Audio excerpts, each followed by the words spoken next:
Et un autre face-à-face sur ce plateau de For Change, sur cette 6e édition du sommet restructuration et transformation. J'ai le plaisir d'accueillir Guillaume Martinez. Bonjour Guillaume. Bonjour Mathieu. Comment allez-vous?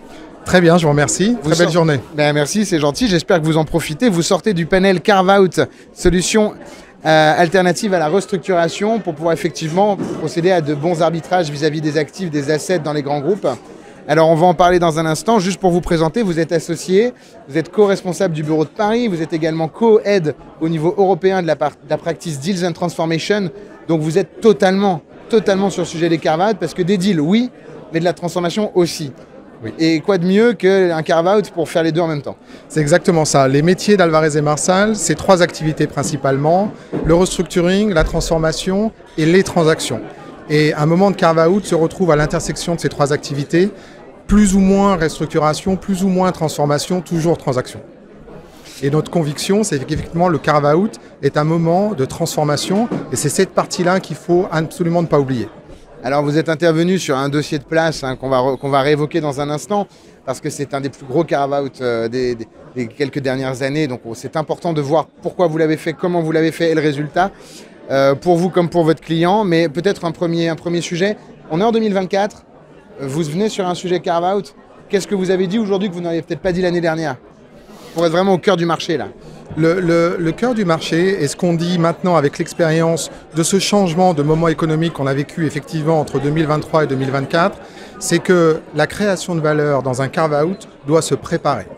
C'est un moment de transformation, je l'ai dit. Ça veut dire que la séparation, le carve-out lui-même, qui est le process, doit être regardé, doit être étudié, doit faire l'objet d'un effort maximum. C'est nécessaire, c'est insuffisant.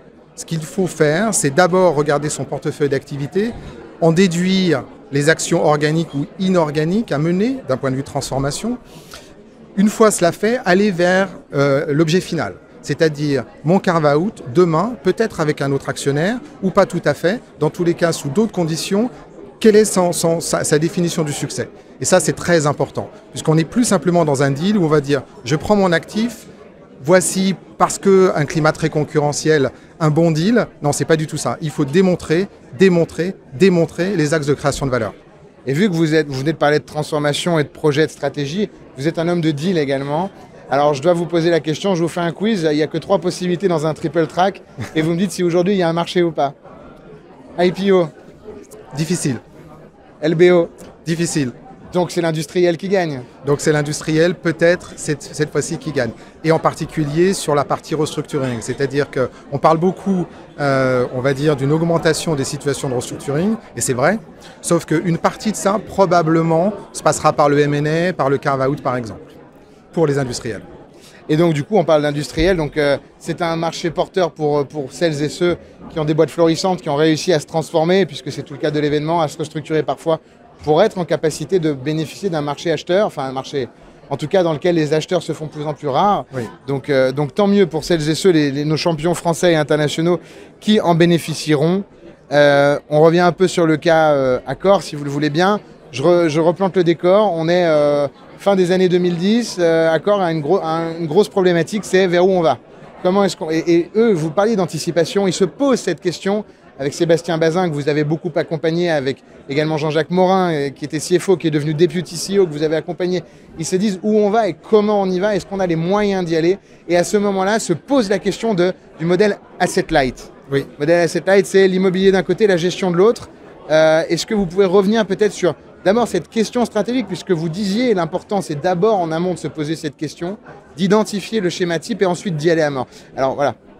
Exactement. Il y a deux moments importants de type carve-out chez Accor. Le premier, c'est celui-ci, le mouvement vers asset light. C'était la conviction de long terme de Sébastien Bazin, d'aller vers un modèle un peu comme les standards américains, d'asset light. Et il l'a fait avec la séparation de ce qui reste Accor, c'est-à-dire la gestion des marques, et ce qui est devenu Accor Invest, la gestion de l'immobilier et des opérations.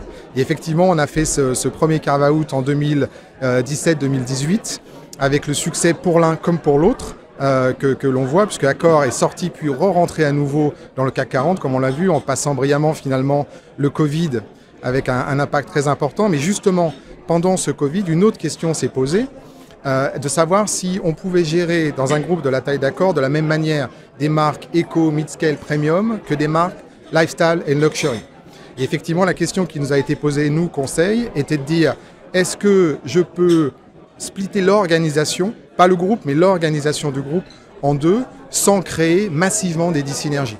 Ce qui est aussi une question pour le carve-out. Et on a répondu à cette question, et ça c'est une conviction de notre part, en disant il y a des dyssynergies mécaniques, un CFO, deux CFO.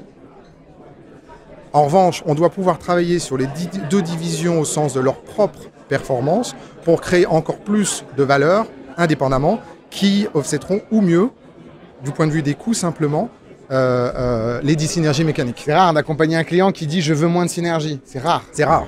Et la question était comme d'habitude avec Sébastien Bazin, honnête et directe. Et du coup, donc, si on comprend bien votre thèse, c'est l'offre qui doit remplacer ces dyssynergies. C'est l'offre mieux identifiée, plus scalable, plus premium pour le premium. Donc je crois qu'il y a Maud d'un côté et Jean-Jacques Morin de l'autre. C'est ça, Maud Bailly d'un côté. Alors Sébastien est en charge de Lifestyle and Luxury. Maud Bailly est en charge de Sofitel dans cette division-là. Et Jean-Jacques, effectivement, est allé prendre la position de CEO, après quelques années de CFO, de la partie Eco, Mid-Scale et Premium. Et du coup, donc, Accor, dans 5 ans, dans 10 ans, ce sera encore des maisons qui vont être carve-outées ou en tout cas organisées différemment, ou on est sur un modèle type. Enfin, vous pouvez peut-être pas en parler trop, mais... Non, ce qu'ils ont réussi à faire, en tout cas, ce qui est certain, c'est qu'ils ont réussi à créer une plateforme de croissance et se redonner des marges de croissance dans un modèle qui est effectivement rentable, de plus en plus rentable avec la croissance. Et ça, c'est un moment, par rapport à la première question 2024, c'est qu'aujourd'hui, ce qu'on recherche, c'est de la croissance rentable et de plus en plus rentable, par opposition à la période pré-Covid, qui était un simple modèle de croissance. Merci infiniment en tout cas Guillaume Martinez d'être venu partager avec nous quelques minutes pour nous parler de votre métier, des carve-out et de ce que vous êtes venu dire aujourd'hui au sommet Restructuration et Transformation. On se retrouve bientôt. Nos amitiés au groupe Accor évidemment et à tous les groupes que vous avez pu accompagner. Merci infiniment. Merci Mathieu. Au revoir.